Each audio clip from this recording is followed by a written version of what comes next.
श्रीमद्भगवद्गीता अध्याय 7 श्लोक 30। साधिभूतादिदैवं मां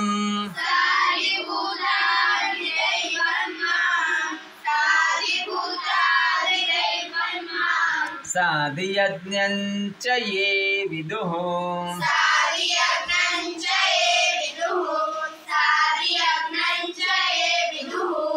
प्रयाणकालेऽपि च मां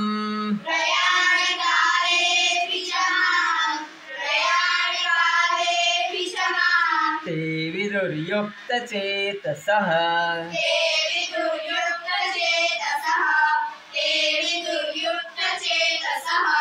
साधिभूतादिदैवं मां साधियज्ञं च ये विदुः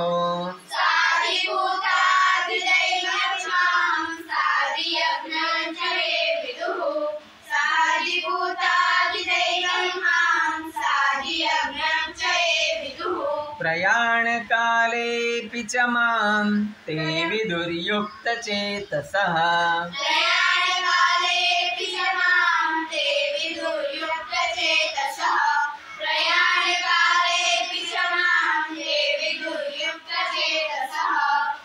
साधिभूतादिदैवं मां साधियज्ञं च ये विदुः प्रयाणकालेऽपि च मां ते विदुर्युक्तचेतसः।